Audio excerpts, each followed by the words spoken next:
Dana. Yes. Ben. Hello. I am so excited.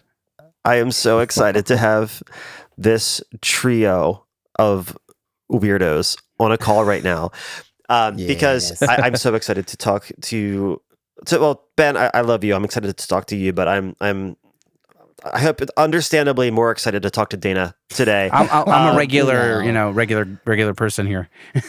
Yeah. You're just a normal Joe. No, I'm kidding. I love you, but Dana, Well, I mean, part of the like show. regular, like every week. Like, oh, regular. Yes. You're a part of my routine, but also just a regular Joe. But sure, yeah. I'll take it. You know what? You're my vitamins, and Dana is my cheesecake. Ooh. Velvety that. smooth. Yeah. All right. Anyway, on that note, welcome to the show. Hey. Thanks for joining us. Yeah. Oh, my pleasure. Thank you for having me, you guys. This is a treat. Yes. So, treat for all of us, a cheesecake treat. So, I want to start this episode by asking a deceptively short question that will probably be very difficult to answer. So, no pressure. What makes you in the studio? I think, well, first of all, I love music, as we all do. Mm-hmm. No surprise there. Come from a musical background as a saxophone player and a jazz studies major. And so I'd like to think I bring a lot of like musicality or ability to, talk with musicians and connect with them on a like non-knobs technical studio level. Is it? Am I answering this correctly? Like, in a studio sense? Yeah. There's no wrong way to answer it. Okay. I just I'm lobbing an impossible. Yeah. Perfect. Yeah. Yeah. And I love to put people at ease and have a nice time. I like to laugh. I bring oftentimes a fair amount of like diplomacy, I think, to a recording situation. And I think that's part of like just who I am anyway. Sort of like making sure everybody's comfortable and the vibes aren't tense and then I guess just like a real passion, obviously, for sound and the music itself. Just like really come at it as a fan of music, and in the best cases, of course, we hope a fan of the particular music that's being made. It's I don't know. I try to really be as helpful as I can and capture everything the way, or mix everything the way that is in line with the artist's vision. And in the meantime, just have a lot of fun, laughs and I don't know. It's those are the best when you can make the artist feel very secure in your abilities. And of course, we're here to get a specific task done. And Dana, we trust you with that. So once those worries are aside, it really becomes a lot more about the hang, as everybody will attest to. There's a lot of qualified technical folks in LA or any major city. And so it really becomes those non-technical things, I think, that set us apart or give us a different flavor from somebody else. Okay, so then this brings to me an important question that I really want to dive into. I hear all the time, and I say all the time, that, it's so important to be a good hang, right? And that I was just teaching a class earlier today, and I was using the example of how, when I started out as a session drummer, I knew at any given point, and no matter what song I was playing, there was always going to be 1,000 drummers that could play it as well as me or better than me. But I wanted to be the one that they wanted to have in the room with them, in the van with them, whatever.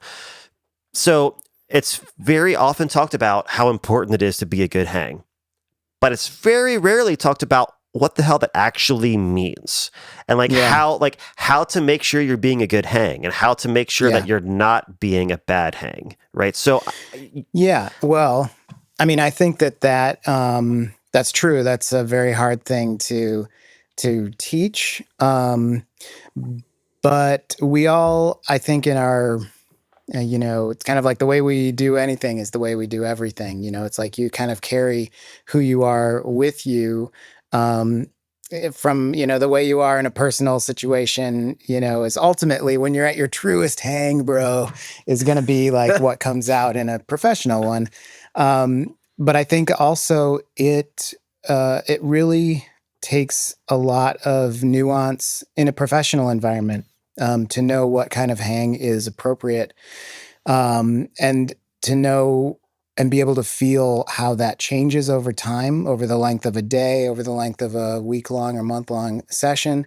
And to be very aware as a service person, to let the artist, the client, be the guiding force for that hang, And so if, not everybody wants to laugh in the studio, and, the studio is a really vulnerable place for some people, or it's a really like kid in a candy store place for others. And so I never assume any type of vibe when I'm first meeting an artist or working with them. If it's the type of thing where they're coming to my studio or whatever, maybe I guess in any situation, whether it's my studio or I'm working in someone else's studio, I am always preparing the rooms, both technically and aesthetically, for a sort of reflection of me is maybe too strong a word, because I don't really want me all over it. I just want my hosting quality to be there. Like I want these tables exactly so, because that's where I would feel most comfortable if I was sitting in this mic position. I want my arms go here. Like I'm setting the stage, if it's a tracking session or a mixing session. If you're coming to sit on my couch, you can count on that I've thought about where the tables are, where the cables are run, if I'm sending headphones back there, So, and that's what I mean by I'm presenting my vibe unspoken as a sort of introduction in the physical space, but then very much, just following their lead. You might try a little flair of your own personality, trying out a very lukewarm joke or something like that based on something that happened, usually self-sabotaging or in an effort to put the artist at ease. And, if they're like, huh?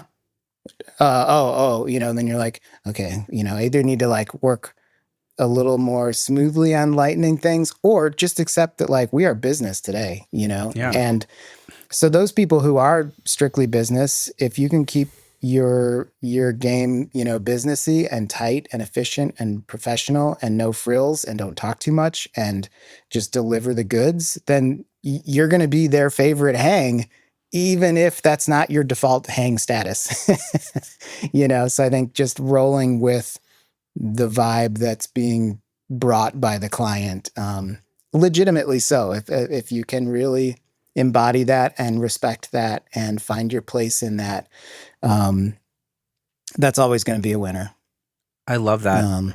So, yeah. It's like it sounds like you're like the ultimate facilitator, right? You're here, you're here to serve the artists and their music, and you let all of that guide the way, and you're there to use your skill set, but you're not there to impart your judgments and your aesthetic is going to be the artist aesthetic. But obviously you have your, the things that you're coming with to the table, but yeah, but you're almost like a chameleon. You're trying to blend to the people that you're working with, as best you can. For sure. And that's always the place to start. And that's always, even as you develop rapport over the years and years working with the same folks, it's always good to remember that, that it is their music, and as close as you may be personally, and as much trust as may be fostered professionally, when that coin toss comes down or whatever, my goodness, yeah, whatever you guys want. If you want to put the bridge there, that's great. If you want to order pizza for lunch, you're not going to hear any, flack from me,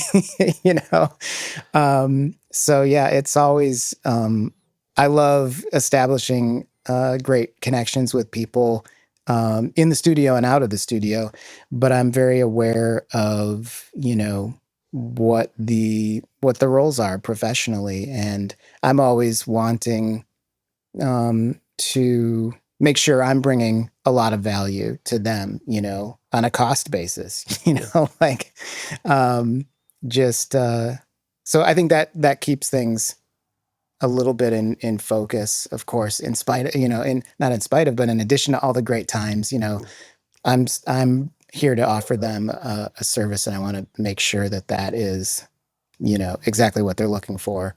And we're going to have fun too. So it's kind of like, my favorite type of exercise is the kind that like, it doesn't feel like exercise because it's so fun, and I hope that that's sort of the vibe that I can bring to a studio session where it's like, this doesn't feel like work because we have so much fun, and Dana always has all the stuff set up and it always works, and there's hardly any ever technical things. And when things go wrong, the vibe is chill. Things get worked out easily, So, I love being in the studio, but I know not everybody does, or it can be stressful to try to make sure you do your best performance. And so, anything I could do to make exercise feel fun is my favorite. That's great. Yeah. I have a follow-up question for you. Yeah. So you're saying, and I've seen this myself as well, when you need to be able to read the room. And the importance of reading the room that's the first step to being able to be a great hang, because you need to know what a great hang means, not just to you, but to the people that you're hanging with, right? With the artists or the rest of the team. But I know that when people are starting out, they're usually given the advice of sit down, shut up, don't, stay out of the way, right? Mm-hmm.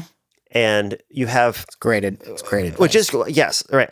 But I guess, but at some point, you do break out of that, right? Yeah. So I guess my question is, what are some maybe landmarks or green flags or you know what I mean, for an engineer that is, trying to work their way up and trying to understand and try to get comfortable with navigating the situations and being able to read the room, because you can't, you have to learn to read, you know what I mean? So like, I guess what are some landmarks or some situations that you've had along your path where you felt like, okay, I know normally I'm supposed to sit down and shut up, but I feel this is a moment where I feel comfortable expressing myself. Like what were those kind of situations like for you? Well, I think when you're like, first starting, and like I said, in any situation, even if you're the producer or something like that, it's always great to let the artist lead, and in that sense, sit down and be quiet and kind of feel things out. But I will say, like, as you're learning and being mentored by and hired by people with more experience, there is a ladder, like I didn't go, I wasn't part of a studio staff in my career, but I always had, other engineers above me. Maybe we were both hired by the producer. Maybe the producer hired that engineer and that engineer hired me to do editing or additional engineering or assisting, when I first started. So there's always somebody that you're like directly reporting to. And that is the person you should do the most interaction with, So like, if I'm an assistant engineer or something like that, and I'm there to help the engineer, like I can reach out if I have anything that comes to mind, that maybe, hey, I think that mic stand is drooping, or like somebody's not playing the right chord here. Like something feels very off. My God, if you utter those things like in the room to the artist or the producer or whatever, totally bad idea. But I would go to the person who hired you and very discreetly offer those suggestions to them. They can run it through their filter and thank you for being such a keen observer and make the call as to whether or not they're going to tell the next person, you know? So I think it's important to, especially when you're starting out, be very chameleonic. Is that a word? And it is now. Like you're saying, it is now, you know, like very background, do not talk too much and be very on your game, very attentive, understanding what people need before they've even expressed it. You know, if you're being quiet, you're reading the control room, you're looking out at the live room, you see that singer's like looking for a pencil or something like that. You've already got one in your hand. You might even like flag the engineer, like, is this a good time? I think they need a pencil, you know, like, oh yeah, great. Geez, man, Dana, you think of everything. That's awesome. You know, your direct connection of service is, of course, it's always the artist, and you're always looking to see if you can avoid a pitfall and help them out. But everything goes to that person above you in that sort of chain of command. And then you help make that person look good, and they decide what to bring to the room. And if you're very lucky, maybe eventually that person, not that they have to, might say like, hey, you know, Dana brought up a good point that such and such and such, you know, wow, did I just get credit for that little nugget that I helped discover? Like, you know, and then like, again, shut up. Like, don't be like, yeah, I was, cause you know, I heard that I was in music school and I always know that you're not supposed to, you know, like just zip it and like, oh, you know, no, happy to help, you know, like that. Maybe when you're like, you know, running the sessions, when you're the engineer and now you're talking to the producer, and maybe sometimes the band, but again, you're always talking, you're giving the producer these little nuggets that come to mind and they decide what they're going to tell the band. And of course, in the meantime, you're running out into the control or the, you know, live room and adjusting mics and having banter. You've, you know, made connections personally with the artists, and you've got maybe your inside jokes and stuff like that. And, but again, it's like, okay, now we're business, producer, artists are talking, you know, so I think it's always knowing that shut up and be quiet is excellent advice. And I think it really has to do with your place, your place in that organization, in that microcosm of the studio. And don't like speak outside of that, you know, too much, and keep it very brief and friendly and helpful outside of those direct relationships. And it seems like what you're saying too is that it's not just sit down, shut up. It's like it's less about being silent and more about knowing not just when to say something, but who to say it to, right? And Yes. and you're like you're saying is that the person that hired you, the person above you, like if you're the assistant engineer, then the engineer, in a way, they're like your training wheels for figuring out how to read the room and for learning all of those skills and learning when to say something and when not to say something, because you were saying that they kind of like run it through their filter, but really like, yeah, they're the filter that's helping you to learn and to observe and be able to provide value to the session in the moment, but also they can rein you in, and you know, whether directly reining you in or just taking your suggestion and immediately just ending the conversation there. But so I guess when it goes back to my question of like, you know, what are the landmarks of learning when to speak out? It really comes, I think, it sounds like it comes naturally from understanding, you know, who to talk to and taking the cues from them and kind of like earning their Trust. Their trust. Yeah. This is like that's like the word I've been thinking the whole time he's been talking. It's like you're building this trust. Yeah. You know, when it's like, you know, be quiet. Just like you were starting to say there, Carl, it's like, I know how to be quiet in whatever role I'm in. But I'll be damned if I don't have a list of everything I'm thinking and noticing. And were I to be asked about it, I have an answer for all of it, you know? And so it doesn't mean sit down, be quiet, turn yourself off.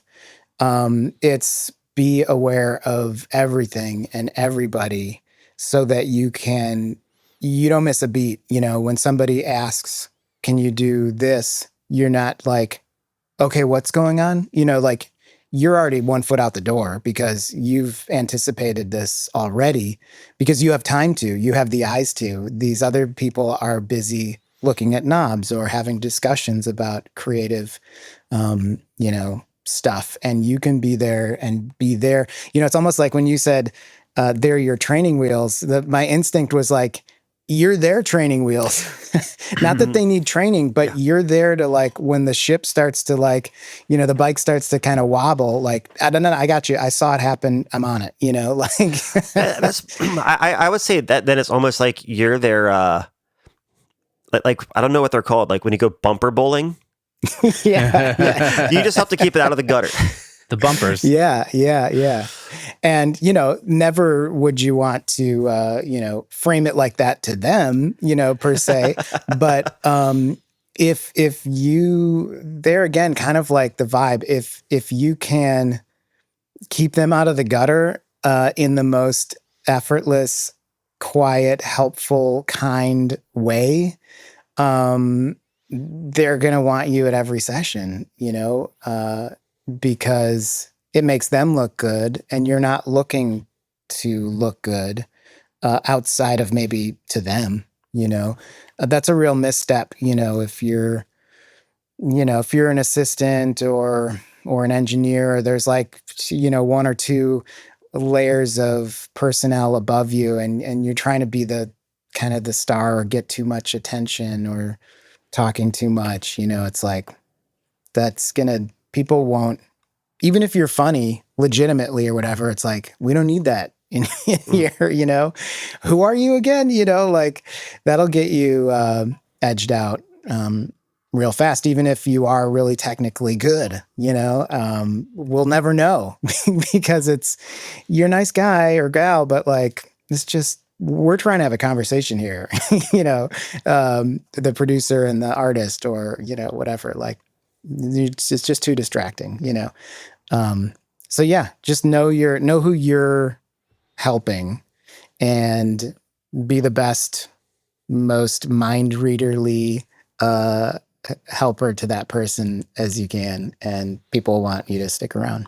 Yeah. I guess as you either move up the ranks or if you're starting sort of from the ground up with like independent artists, it's just kind of you and them, then you're still like, it's still the same rule of like observing everything and having that artist back.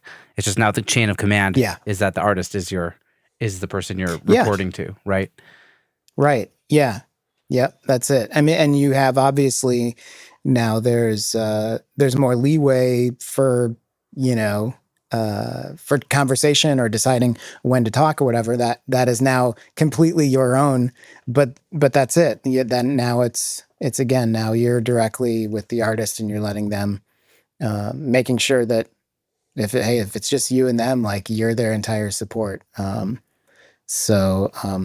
Again, trying to figure out what they're gonna want and need, and whether it's pens and pencils or emotional support. Yeah. Okay. I'm sorry. I have so many follow-up questions. This is like my jam. Okay. Please. It's great. Mine too. So you could also, I would assume, not going to ask you to name any names, but I'm also assuming you learn a lot about what not to do, right? Like if I'm sure there have been times where you had something, you suggested it or mentioned it to, you know, the person that hired you, and they maybe decided not to say something, and then it ended up like the kind of wish that they did, right? Like I'm sure there are times where like you kind of like proved your instincts right.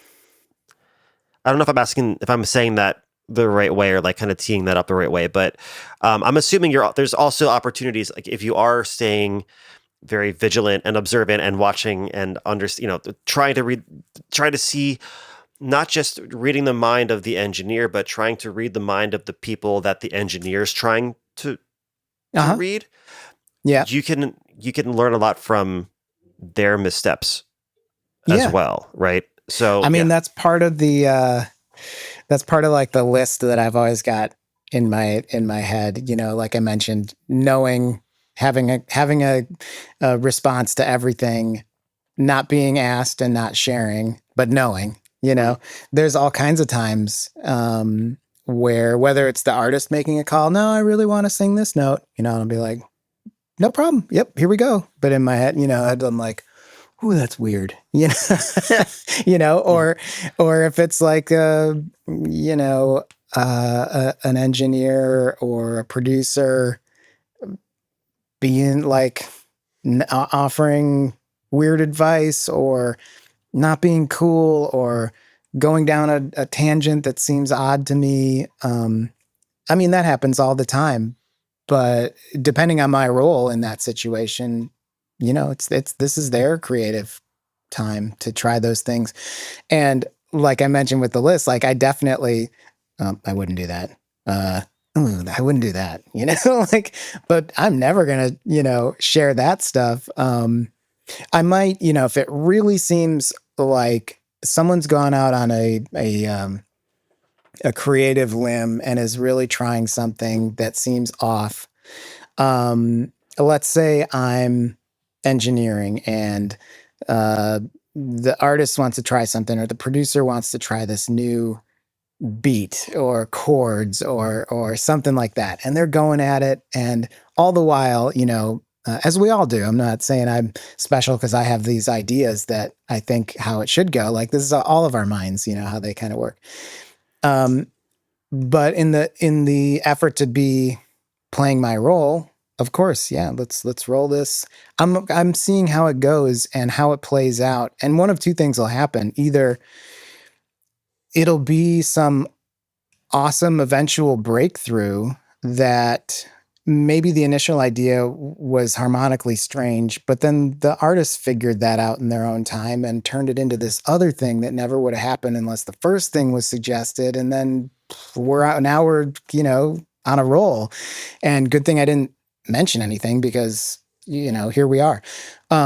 Or it'll be kind of like a banging heads against wall and someone's getting frustrated and someone else can't articulate it quite well. And maybe at that point, I would, again, to the next chain of command, maybe it's in this scenario, producer or something, like, talkback's not on, but just like, the artist is, I'm in record and there's a thing going by and, hey man, I feel like what may be happening. And again, this would all be like, I would be reading a face, does this person want to hear what I have to say? Or is it like, hang on, or are they like, yeah, what do you think? I feel like maybe it's because they're hitting, the kick on the and a 3 and it's against what the bass is doing. Like, okay, let me listen, or maybe like, we tell them that? Me? Yeah, no problem, So sort of like letting people do their thing and see what happens, or help correct it after they've really played it out to a place that is maybe not going anywhere. And even then be very gentle and humble with the suggestion. Yeah. I'll tell you an interesting story that I think about all the time. Kind of like this, that just came to mind as I was talking. I don't even remember what session this was, but it was something, it was a kind of a writing session with Rick Rubin and a band. And again, I don't remember which band it was, but they were playing a groove and maybe some chords. And I can't remember if we had referenced this song. Let's say it was a Madonna song or something like that. I don't remember what was going on, what we were listening to.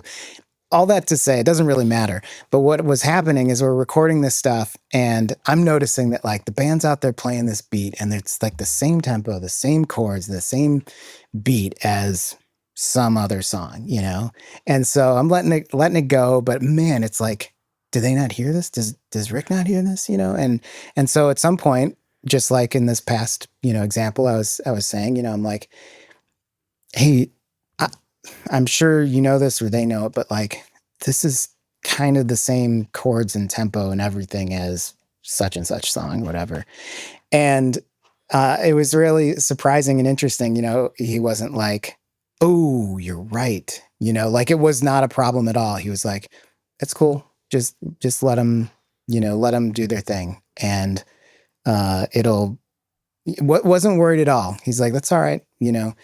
And what I saw happen, and was such a great lesson, was that eventually through the course of an afternoon, it swayed into something that wasn't remotely like that other song. And, you know, he knew well enough to just let them play, both play their instruments and play creatively, and fall into their own thing, you know? And so even like listening to a reference and playing that reference and writing a melody over the top of it was all fair game in the course of like finding the artist's way, you know, through something that is unique. Whereas my normal like brain would be like, hey, that's this other song. Think of something else. You know? Yeah, it's almost like he saw it as a stepping stone toward something greater, but your instinct was more of like the floor is lava. Like, don't step on that.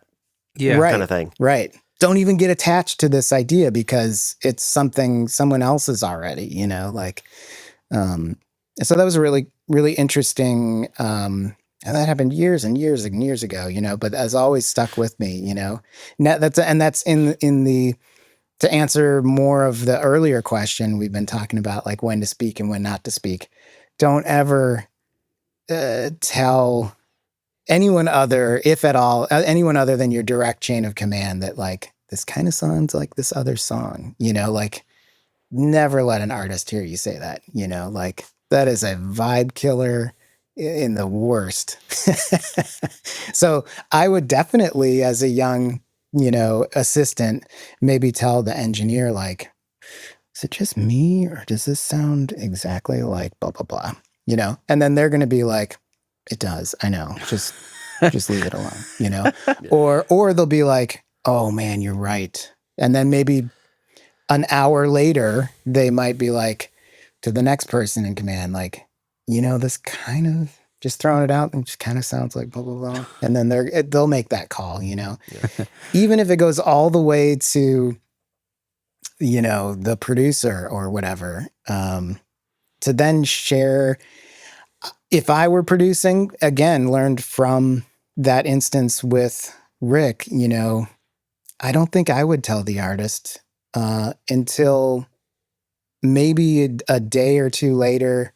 There's been a rough mix made, and there's been a stopping point, a stake, you know, in the ground of like, this is cool for now. Like, we made a song, you know, maybe with some clarity a few days later, if it still felt tricky, you know, maybe worth talking about. But it's just not something an artist wants to hear. And someone else in their world is going to tell them if it's really important, and doesn't have to be you, you know? Yeah. Because that's a real like gut punch. It's embarrassing to hear that, you know, nobody wants that. Yeah. Yeah. That's really interesting. Like, I don't know if I would go that far, but it does kind of speak to something that, you know, I've sort of learned, is that every song production is sort of like an experiment. And then you kind of have to like let the experiment play out and wait to see if it's like a valid experiment. And I think a lot of newbie artists don't want to let the experiment go all the way sometimes. Even like they'll be like, no, let's change the key. No, let's change the tempo. And it's like, well, let's just finish this and see, or let's just take this far enough that we can see if this is a cool thing. Cause you know, until when you're too like, in your head at the beginning of a production that you can't even really get the motor moving, that's a big problem. So I kind of totally get that, and like I understand where you're coming from and where Rick was coming from. It's like we got to get the we got to get the motor moving, the pedals going or whatever, right? And then eventually you'll hit something and then see that experiment out, see it through. Is that's been your experience? It's a really good lesson for myself as well. To your exact point, Ben, is like, just like I have that list in my head of how I can anticipate studio moves or issues, that I'm keeping to myself until asked, I have that, list in my head as a critic too of my own stuff, when I'm making music. And it's very easy to, and that's something that Rick never does. And I'll explain what I mean. It's very easy for us each to hear that voice. And because we're smart, evolved musicians, to kill things instantly, like, no, that's just like this. And to your exact point, to give yourself permission to, tease those things out and follow them to some unknown destination is better than constantly, criticizing and shutting down the things that maybe sound remotely like something else. I think that one of my strengths as a musician, and all of ours, a strength as a musician is to know what something is going to sound like in your head before it's done. That's kind of like what improvising is. You're hearing several measures ahead as you're making things, and while that's a really powerful tool, it can also be a bit of a hindrance if you think you know too much and you know the answers before letting them happen. You might be right about a certain instinct that you have, but in the course of demonstrating it, you find something different that's accidental and much cooler, So, so often in working with Rick and other excellent producers where, my musical background might be like, well, that's not going to really work because we're in this key and then that would be going to something or whatever the stupid, nerd talk would be. He would always just be like, I need to hear it, and I need to hear this way and then the other way. And then we can all listen and decide, And there's certain things where, I might really feel sure, like, okay, yeah, we can do that. I mean, whatever. It's we'll just record them both and find out. I'm sure that this one is gonna feel weird and clunky, my own dialogue, internally. And sometimes it is. And we all hear it and it's kind of unanimous with everybody, like, yeah, that doesn't really work. But it leads to something else, and I will say, to credit that I gotta hear it, quote unquote, type of method, there are lots of times when, whether because some accident occurred and made it better, or just the original idea itself was kind of whack in a cool way, like, shit, if I would have killed that idea from my own, nerd mind, we never would have gotten this awesome, strange new adventure musically. And so, there's real value there. Okay. Yeah, that's really interesting. I think the elephant in the room that all the listeners are thinking, what about projects that don't have Rick Rubin budgets and timelines? Right. So like, how do you handle that? I mean, like, how do we handle that when we're the producer working with an artist, and they have all these ideas, or they are, getting there gradually? Yeah. How do we balance, or how do you handle it in those situations? Figuring out what's the threshold of how long do I wait to say something? When an idea is going rogue or something Or like that? let's say like the Madonna sound alike example. You know what I mean? Like when you're working at Shangri-La or whatever, and you've got all the time and money in the world. Yeah, you guys go ahead and vamp on that. Yeah, on that 2-chord thing for 3 days straight. But when you have an artist that is like, independent, doing their own thing, and you're trying to be supportive and encouraging, but also not just allow them to trample upon your sanity by doing that. Like, I guess, how do you balance that? No, it's a great question. And I think that, I think for me, you have to take all that into account, and the band or artist know how long you got the studio booked. And so everybody tends to be on the same page, in a shoestring budget type of situation where, like, hey, we have the studio today. Like, we can stay here for like 14 hours, but we got to leave here with X, Y, and Z. So I think it's easy enough at that point if you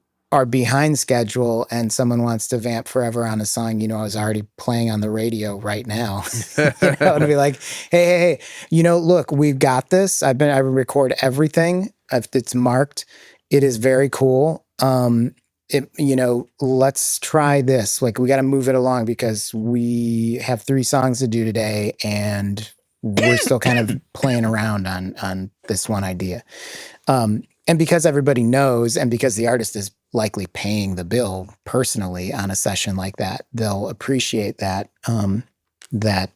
for you, keeping, being a bit of a taskmaster, keeping things together. What I was going to say, in addition to all that, is that it's important to, kind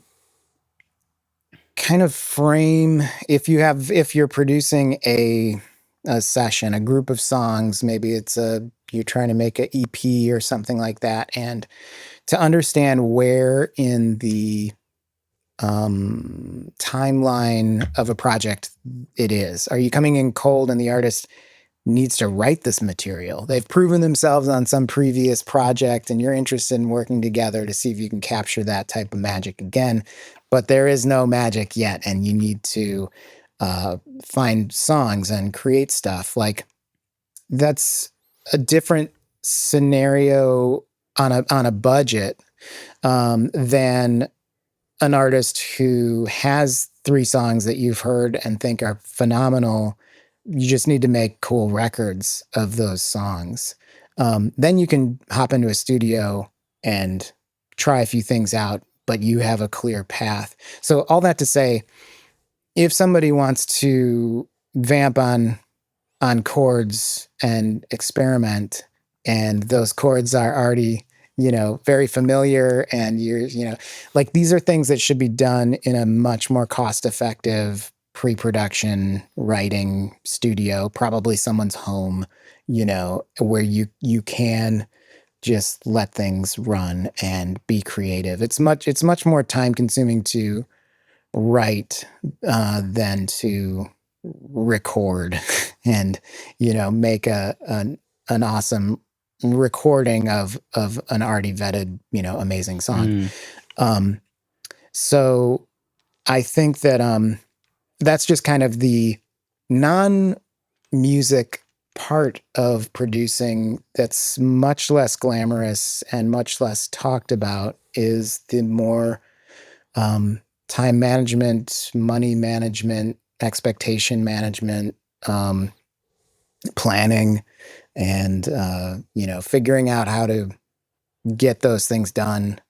How to that's why most people don't write songs at Shangri-La because that's very cost prohibitive, and or why people don't write songs in any major studio.